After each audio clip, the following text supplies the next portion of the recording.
नमस्कार सर्वांना. स्वागत आहे सर्वांचं आपल्या ध्यास शिक्षणाचं या यूट्यूब चॅनलवरती.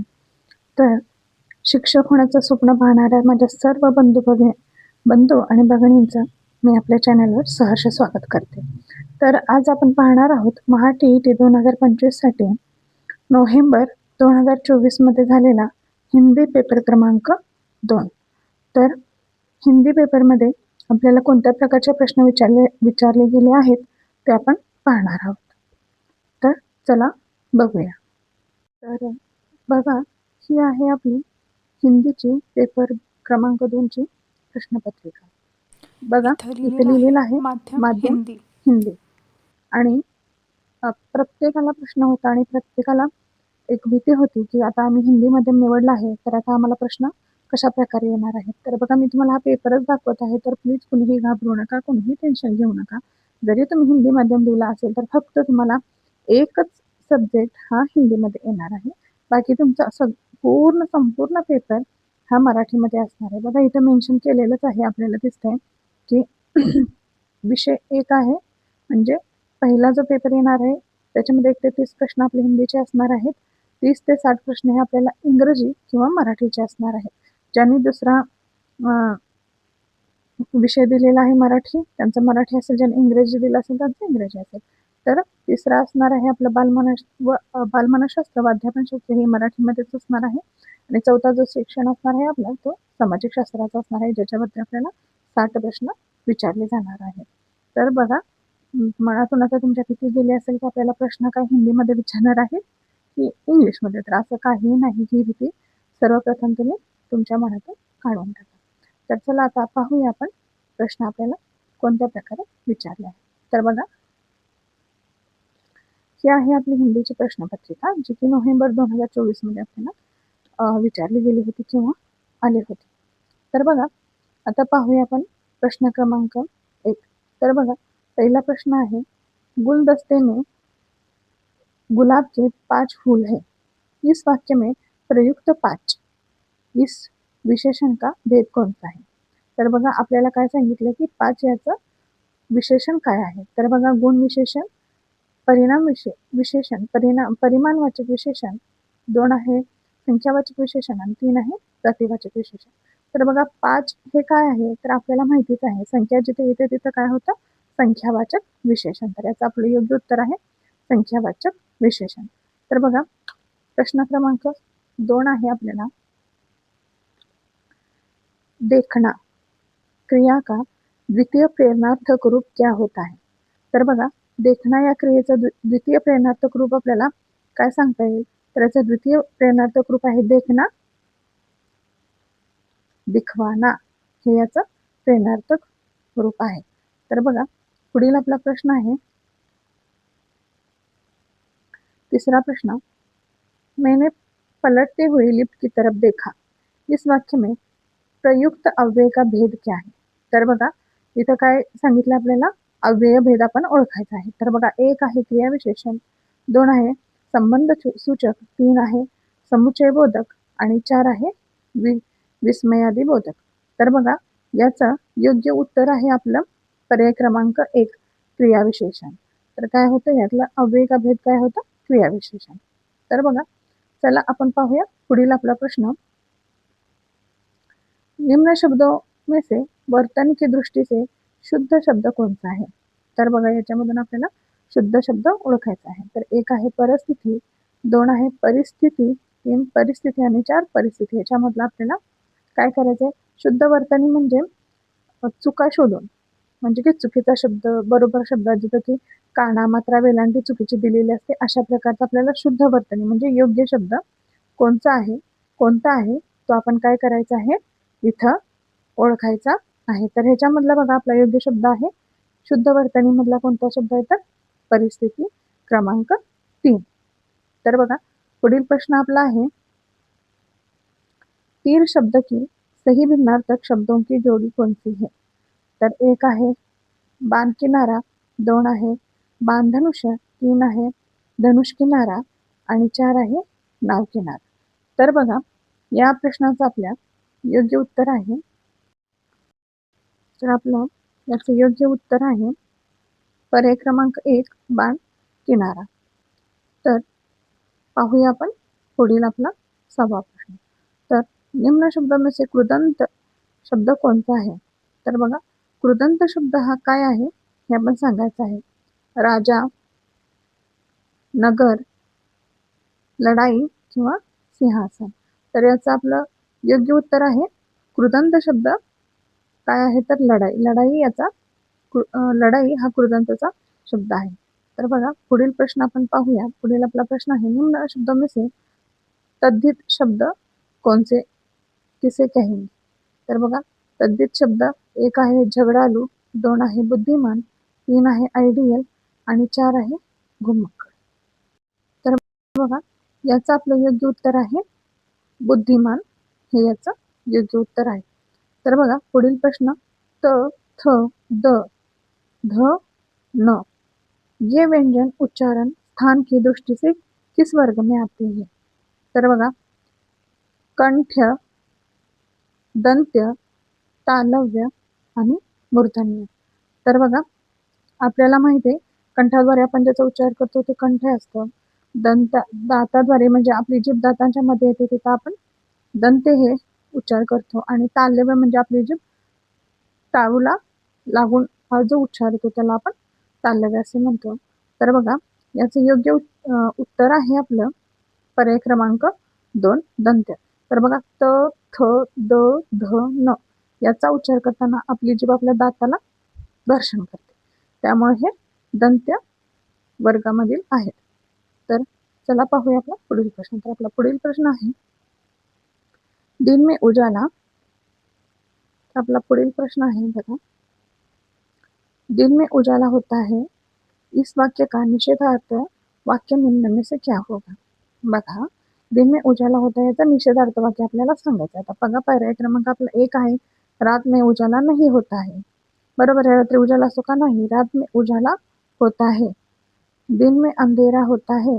दिन में अंधेरा नहीं होता है. निषेधार्थक म्हणजे निगेटिव्ह, नकारात्मक. तर आता बघा, याच्यातला आपला योग्य पर्याय येणार आहे दिन में अंधेरा नहीं होता है. काय होतं? दिन में उजाला होता है याचं आपल्याला निषेधार्थ वाक्य म्हणजे विरुद्धार्थी वाक्य करायचं होतं. तर आपण काय केलं मग? दिन में अंधेरा नहीं लावलं इथं, नहीं होता है. तर आपलं योग्य पर्याय क्रमांक उत्तर आहे पर्याय क्रमांक 4. तर आपला पुढील प्रश्न पाहूया आपण, विनय पत्रिका के रचनाकार कोण है? तर बघा, विनय पत्रिकाकारचे रचनाकार कोण होते? तर याचे रचनाकार होते तुलसीदास. कोण होते याचे रचनाकार? तुलसीदास. तर चला पाहूया आपण आपले पुढील प्रश्न. तर बघा, प्रश्न क्रमांक 11 आहे आपला. प्रश्न क्रमांक 11 आहे, हास्य व्यंग लेखक के रूप में किस रचनाकार का नाम प्रसिद्ध है? तर बघा, हास्य व्यंग लेखक कोण आहेत? तर पाहूया आपण. पर्याय आपले काय आहे? हरिशंकर परसाई, हरिशंकर परसाई, ऑप्शन क्रमांक 1. कमलेश्वर, मोहन राकेश आणि मन्नू भंडारी. तर बघा, याचं आपलं योग्य उत्तर आहे हरिशंकर परसाई. तर बघा, आपला पुढील प्रश्न आहे आपला 12वा प्रश्न आहे,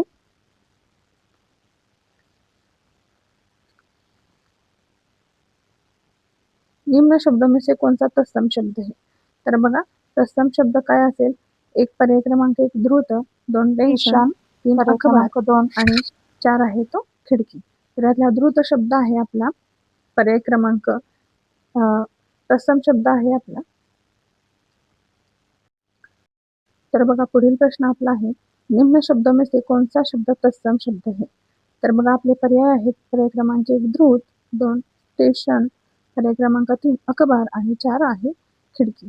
तर याचं योग्य उत्तर आहे द्रुत हा काय आहे? तत्सम शब्द आहे.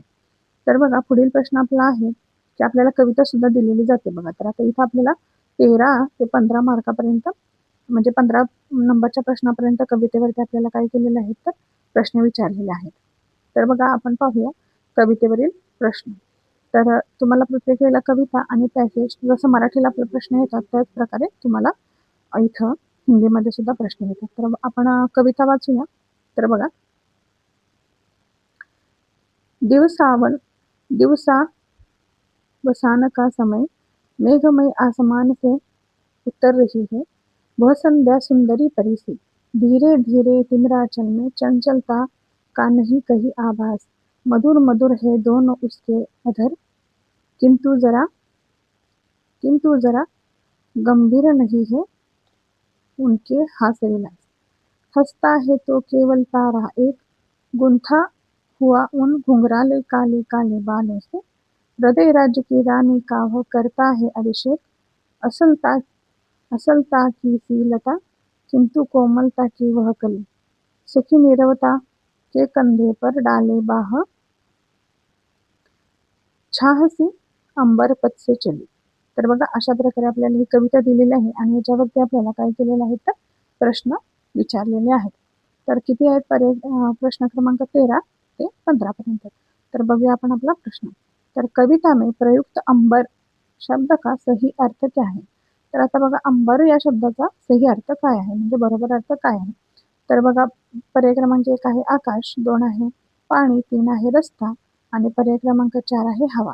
तर आपल्या सर्वांना आपण सांगू शकतो की काय आहे अंबर याचा सही अर्थ काय असणार आहे, बरोबर अर्थ असणार आहे तर पर्याय क्रमांक 1 आकाश. तर बघा पुढील आहे अभिषेक, इस शब्द का सही वर्ण विच्छेद क्या है. तर बघा याचा सही वर्ण विच्छेद आहे अ अधिक भ अधिक ई अधिक श अधिक ए अधिक क अधिक अभिषेक हे आहे याचे योग्य उत्तर. तर पाहूया आपण आपला पुढील प्रश्न. तर बघा पुढील आपला प्रश्न आहे उपयुक्त कविता में किस समय का वर्णन किया गया है. तर या कवितेमध्ये कोणत्या वेळेचं वर्णन केलेलं आहे हा प्रश्न आपल्याला विचारलेला आहे. तर बघा याचे पर्याय आहेत पर्याय क्रमांक 1 दोपहर, 2 रात, 3 सुबह आणि 4 सायंकाळ. तर बघा याचे योग्य उत्तर आहे सायंकाळ. तर या कवितेमध्ये संध्याकाळचं वर्णन केलेलं आहे. तर बघा पुढे आपल्याला काय दिलेलं आहे, पुढे आपल्याला परिच्छेद दिलेला आहे म्हणजे पॅरेग्राफ दिलेला आहे आणि त्याच्यावरचे प्रश्न आपण द्यायचे. प्रश्न क्रमांक 16 ते 19 पर्यंत याच्यावरती प्रश्न आपल्याला विचारलेले आहेत. तर चला आपण पाहूया परिच्छेदमध्ये आपल्याला काय दिलेलं आहे. तर बघा समय समय पर देश के साहित्यकारों, संतों, प्रवचनकारों और नेताओं ने सार्वजनिक राष्ट्रीय संपत्ति की महत्ता का बखान नागरिकों के समक्ष किया है और नागरिकों पर उसका प्रभाव पड़ा भी है. यदि पुराने समय से वर्तमान समय तक हम दृष्टि डालें तो पाएंगे कि निश्चित ही इस तरह की विघातक कृतियों के प्रमाण में पहले की तुलना में जबरदस्त कमी आई है. फिर भी इस स्थिति में और अधिक सुधार की आवश्यकता है. कुछ समय आवश्यक लगेगा पर यह हो जाएगा. इसलिए हम देश को सरकार पर निर्भर न रखते हुए स्वयं की इस जिम्मेदारी का वहन करना पड़ेगा. हम स्वयं सार्वजनिक और राष्ट्रीय संपत्ति के महत्व को समझें व अन्य नागरिकों को भी समझाएं तथा राष्ट्रीय संपत्ति को हानि पहुंचाने के बजाय उसका भरपूर उपयोग करें. सार्वजनिक संपत्ति की सुरक्षा की जिम्मेदारी सरकार से अधिक हमारी है. इस बात को स्वयं भी समझे और औरों को भी समजाए. तर बघा आपल्याला काय दिले आहे तर सार्वजनिक संपत्ती म्हणजे सार्वजनिक मालमत्ता याची जिम्मेदारी सरकारचीच नसून ती आपली सुद्धा आहे. आपण त्याला हानी पोहोचवू नये, आपल्याकडून त्याचं नुकसान होऊ नये असं आपल्याला काय केलेलं आहे तर पॅरेग्राफमध्ये सांगितलेलं आहे. तर चला आपण काय करूया याच्या प्रश्नाची उत्तरं पाहूया. पुढील प्रश्न काय आहे ते आपण बघूया. तर बघा याच्यावरती आपल्याला प्रश्न विचारलेला आहे प्रश्न क्रमांक 16 राष्ट्रीय इस शब्द में लगा हुआ प्रत्यय निम्न में से कौन सा है. तर बघा याच्यामधला प्रत्यय, तर प्रत्यय म्हणजे काय तर प्रत्यय हा शब्दाच्या शेवटी येतो. बरोबर, प्रत्यय हा शब्दाच्या शेवटी येतो. आता बघा इथं प्रत्यय काय आलेला आहे, 1 आहे इय, 2 आहे श्रीय, 3 आहे य आणि 4 आहे इय. तर बघा इथं शब्द आहे आपला राष्ट्रीय. तर प्रत्यय हा मी काय सांगितलं शब्दाच्या शेवटी असतो म्हणजे याचं उत्तर आहे योग्य उत्तर आहे इय. तर इथं राष्ट्राला इय हा प्रत्यय लागलेला आहे म्हणजे राष्ट्रीय. तर याचं योग्य उत्तर आहे पर्याय क्रमांक 4.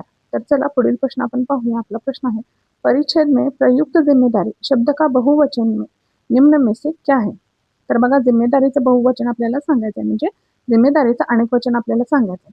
तर बघा, याचं पर्याय काय आहे? पर्याय क्रमांक 1 आहे जिम्मेदारियां, पर्याय क्रमांक 2 आहे जिम्मेदारियां, पर्याय क्रमांक 3 आहे जिम्मेदारिये आणि पर्याय क्रमांक 4 आहे जिम्मेदारिये. तर बघा, याचं योग्य उत्तर आहे पर्याय क्रमांक 2 जिम्मेदारियां. अनेक वचन जिम्मेदारी जिम्मेदारी. तर बघा पुढे, परिच्छेद में से प्रयुक्त लाभ शब्द का विलोमार्थक शब्द निम्न में से क्या है? तर बघा, विलोमार्थक शब्द म्हणजे असतो विरुद्धार्थी शब्द. विरुद्धार्थी शब्द असतो हा तुम्हाला विचारला जातो प्रत्येक वर्षी. विलोमार्थी म्हणजे विरुद्धार्थी शब्द हे तुम्हाला विचारले जातात. आता जसं तुम्ही वरती पाहिलं की अनेक वचन, बहुवचन, एकवचन हे सुद्धा विचारले जातात. तर हे तुम्ही व्यवस्थितरित्या करा. तर बघा, आता आपल्याला काय करायचं आहे? लाभचा विलोमार्थी शब्द म्हणजे लाभचा विरुद्धार्थी शब्द आपल्याला काय करायचा आहे? तर आपल्याला लाभचा विरुद्धार्थी शब्द शोधायचा आहे. तर बघा, लाभचा विरुद्धार्थी शब्द आहे पर्याय क्रमांक 1 आहे सुविधा, पर्याय क्रमांक 2 आहे निर्भर, पर्याय क्रमांक 3 आहे हानी, पर्याय क्रमांक 4 आहे सुधार. तर बघा, याचा विलोमार्थक म्हणजे लाभच्या उलट काय होणार हो? त्याचा विरुद्धार्थी शब्द काय होणार? हानी. तर याचं योग्य उत्तर आहे हानी, नुकसान. तर चला पाहूया आपण आपला पुढील प्रश्न काय आहे. परिच्छेद में से प्रयुक्त सरकार शब्द का लिंग क्या आहे? तर बघा, आता सरकार या शब्दात आपल्याला लिंग ओळखायचं आहे. तर याचं लिंग आहे ते सरकार, बरोबर, ती सरकार. तर त्याचं लिंग आहे पर्याय क्रमांक 1 स्त्रीलिंगी. याचं लिंग काय आहे ना? स्त्रीलिंगी. तर चला पुढील प्रश्न आपला पाहूया. आपला पुढील प्रश्न आहे, निम्न कवियों में से मध्यकालीन कवी का नाम क्या है? तर बघा, आपल्या सर्वांना माहिती आहे मध्यकालीन कवी कोण होते? तर संत कबीर हे काय होते? मध्यकालीन कवी होते. तर बघा, आपला पुढील प्रश्न आहे, राम नाम मणिदीप धरी जिह दहेरी द्वार, इस पंक्ति में से प्रयुक्त अलंकार का नाम क्या है? तर बघा, हा जो अलंकार आहे तो आपल्याला अनुप्रास मध्ये जातो. जो दिलेला आहे तो कशामध्ये जातो? अनुप्रास अलंकार मध्ये जातो. पण आपल्याला काय केलेलं आहे त्यांनी? इथं अनुप्रासचा ऑप्शनच दिलेला नाही. त्यामुळं एकतर परिषदेने हा प्रश्न रद्द करतील किंवा याचा तुम्हाला मार्क मिळून जाईल. कारण इथं ऑप्शनमध्ये रूपक आहे, उपमा आहे, श्लेष आहे, यमक आहे, पण इथं अनुप्रास अलंकार कुठेही दिलेला नाही. त्यामुळं हा प्रश्न रद्द होईल किंवा याचा 1 मार्क तुम्हाला मिळून जाईल. परिषद नक्कीच त्याच्यावरती काहीतरी एक ऑप्शन देईल. चला तर पाहूया आपण आपले पुढील प्रश्न काय आहे. तर बघा, आपला पुढील प्रश्न आहे प्रश्न क्रमांक 22. पुढील आपला प्रश्न आहे, निम्न में से प्रतिमा हा शब्द का समास प्रकार कोणता आहे? तर बघा, प्रतिमा या शब्दाचा समास. तर बघा, मराठीमध्ये सुद्धा आपल्याला हेच ग्रामर पडतं आणि हिंदीमध्ये सुद्धा तेच पडतं. त्यामुळे कुणीही घाबरून जाऊ नका. अगदी शांत चित्ताने अभ्यास करा आणि तुमच्या अभ्यासावरतीच लक्ष केंद्रित करा. तर बघा, प्रतिमाहाचा आपण समास पाहणार आहोत. तर बघा, याचा पर्याय क्रमांक 3 हे योग्य उत्तर येते अव्ययी भाव. तर प्रतिमा हा कशामध्ये येतो? कोणत्या समासाच्या प्रकारमध्ये येतो? तर अव्ययी भाव या समासाच्या प्रकारामध्ये येतो. तर बघा, पुढील आपला प्रश्न आहे, निम्न में से दोहा छंद के चरण कितने होते हैं? तर बघा, याचं आपलं योग्य उत्तर आहे पर्याय क्रमांक 3. तर बघा, दोहा छंदाचे चरण किती आहेत हे आपल्याला प्रश्न विचारला आहे. तर त्याचे चरण किती येतात? पर्याय क्रमांक 4, उत्तर आहे 3. चला आपला पुढील प्रश्न आपण पाहूया, निम्न में से चिकित्सालय शब्द का संधी विच्छेद कोणता आहे? तर बघा, याचा संधी विच्छेद योग्य पर्याय आहे उत्तर क्रमांक पर्याय क्रमांक 3. चिकित्सालयचं काय येणार? चिकित्सा अधिक आलय, बरोबर, चिकित्सालय. म्हणून आपलं योग्य उत्तर पर्याय क्रमांक आहे 3, चिकित्सा अधिक आलय. तर पुढील आपला प्रश्न आहे, निम्न वाक्य हेतु किस विराम चिन्ह का प्रयोग किया जाएगा? तर बघा, हा वाक्य आपला आहे, कितना सुंदर भवन बनवाया है. तर वाक्य काय आहे? कितना सुंदर भवन बनवाया है. तर इथं काय सांगितलंय की किस विराम चिन्ह का प्रयोग किया जाएगा. तर बघा, आता इथं कोणतं प्रयोग चिन्ह येणार आहे? तर बघा, याचं योग्य उत्तर आहे पर्याय क्रमांक 3, विस्मयादी बोधक चिन्ह. तर बघ इथं काय केले, एक कितना सुंदर भवन म्हणजे आश्चर्य व्यक्त केले, एक उद्गार तोंडातून आले, त्यामुळे काय येणार इथं विस्मयादी बोधक चिन्ह इथं येणार आहे. तर बघा पुढील आपला प्रश्न आहे, निम्न वाक्यों में से विद्यार्थियों की परीक्षा समाप्त होगी, इस वाक्य का अपूर्ण भूतकाल का वाक्य कौन सा है? तर बघा वाक्य काय होतं, विद्यार्थियों की परीक्षा समाप्त होगी. तर याचं काय करायचं आहे, अपूर्ण भूतकाल का वाक्य कोणचं आहे? तर अपूर्ण भूतकालचं वाक्य आपण सांगायचं आहे. तर बघा याचं योग्य उत्तर आहे पर्याय क्रमांक 3, विद्यार्थियों की परीक्षा समाप्त हो रही थी. तर काय करायचं होतं आपण, अपूर्ण भूतकाळात हे वाक्य करायचं होतं. तर हे वाक्य कसं येणार, विद्यार्थियों की परीक्षा समाप्त हो रही थी, हे याचा योग्य पर्याय क्रमांक आहे. तर चला आपण पाहूया आपला पुढील प्रश्न. तर आपला पुढील प्रश्न आहे, निम्न में से खोदा पहाड़ डैश डैश कहावत करने के लिए कौन सा वाक्यांश उचित है? तर बघा मी सांगितलं होतं की मराठीमध्ये सुद्धा आपल्याला म्हणी विचारतात, त्याच प्रकारे हिंदीमध्ये सुद्धा आपल्याला म्हणी विचारल्या जातात. तर जे आपल्याला मराठी पेपरमध्ये ग्रामर व्याकरण जे विचारलं जातं तेच आपल्याला हिंदीमध्ये सुद्धा विचारलं गेलं आहे. तर प्लीज व्यवस्थितरित्या मराठी आणि हिंदी विषयाचा समजून घेऊन तुम्ही अभ्यास करा. तर बघा खोदा पहाड डॅश डॅश. तर बघा आपल्याला सगळ्यांना माहिती आहे खोदा पहाड निकला चुहा, पण इथं मिस्टेक झालेलं आहे, चुहिया आलेलं आहे. तर याचं आपलं योग्य उत्तर आहे निकली, चुहिया म्हणजे निकला, खोदा पहाड निकला चुहा हे आपलं योग्य उत्तर असणार आहे. तर बघा आपला पुढील प्रश्न आहे, कहाणी विधा का अध्यापन करने हेतु किस अध्यापन पद्धति का प्रयोग करना उचित है? तर बघा अध्ययन पद्धतीसाठी कोणता प्रयोग उचित आहे इथं आपल्याला विचारलेला आहे, म्हणजे कोणता प्रयोग बरोबर आहे इथं आपल्याला विचारलेला आहे. तर याचं कहाणी, आता कहाणी आपण चर्चा पद्धत व्याख्यान पद्धत पाहिलेलं आहे. तर बघा कहाणी याच्यावरती अध्यापन करताना आपल्याला कोणती पद्धत उपयोगी पडणार आहे? तर कहाणीवरती आपल्याला उपयोगी पडणार आहे ती आहे गटचर्चा. काय पडणार आहे? गटचर्चा. कहाणी सांगताना आपण गटचर्चा करणार, तर हीच आपली उपयुक्त पद्धत आहे. म्हणून ह्याचं योग्य उत्तर आहे पर्याय क्रमांक 4 गटचर्चा. तर बघा पुढचा प्रश्न आहे, निम्न संज्ञाओं में से व्यक्तिवाचक संज्ञा कौन सी है? तर बघा आता ह्यातले व्यक्तिवाचक संज्ञा ओळखायची आहे. तर बघा 1 आहे राकेश, 2 हाती, 3 गुच्छा आणि 4 बचपन. तर हे अगदी सोपा प्रश्न आहे. तर ह्याच्यामधला आपण व्यक्तिवाचक संज्ञा म्हणजे काय, व्यक्तिवाचक संज्ञा. तर बघा ह्याच्यामधलं आता व्यक्तीचं नाव कुठलं, हाती, गुच्छा, बचपन नाव आहे का व्यक्तीचं? नाही. तर काय नाव आहे? राकेश. म्हणून याचं योग्य उत्तर आहे आपलं पर्याय क्रमांक राकेश. तर बघा पुढील प्रश्न आहे आपला, सामने वाले व्यक्ती से बातचीत करने हेतु किस प्रकार के सर्वनामों का प्रयोग किया जाता है? तर प्रश्न आपला होता सर्वनामांचे प्रकार म्हणजे कोणता प्रयोग घेता येईल, सर्वनामाचा कोणता प्रयोग इथं केला जाईल? तर याचं आपलं योग्य उत्तर आहे पर्याय क्रमांक 4. काय आहे? मध्यम पुरुष हे आपलं योग्य उत्तर आहे. तर बघा अशा प्रकारे आपल्याला काय होतं, तर हिंदीमध्ये प्रश्न विचारले होते. अत्यंत सोपा हा पेपर होता आणि अतिशय शांततेने तुम्ही सोडा. पहिल्यांदा आपण पेपर पाहिल्यानंतर आपल्याला भीती वाटते, आपल्याला काही समजत नाही, पण माइंड तुमचं स्थिर ठेवा आणि व्यवस्थित तुम्ही पेपरच्या पद्धतीने योग्य पद्धतीने अभ्यास करा. कुठेही घाबरू नका. मराठी हिंदी त्याच प्रकारचं ग्रामर आहे. कुठेही कन्फ्यूज न होता तुमचा अभ्यास तुम्ही सुरू ठेवा. आता खूप थोडे दिवस राहिलेले आहेत परीक्षेला आणि तुम्हाला सर्वांना परीक्षेसाठी ऑल द बेस्ट. आणि आपल्या चॅनलवरचे व्हिडिओ जर तुम्हाला आवडत असतील तर नक्कीच लाईक, शेअर आणि सबस्क्राईब करायला विसरू नका. धन्यवाद.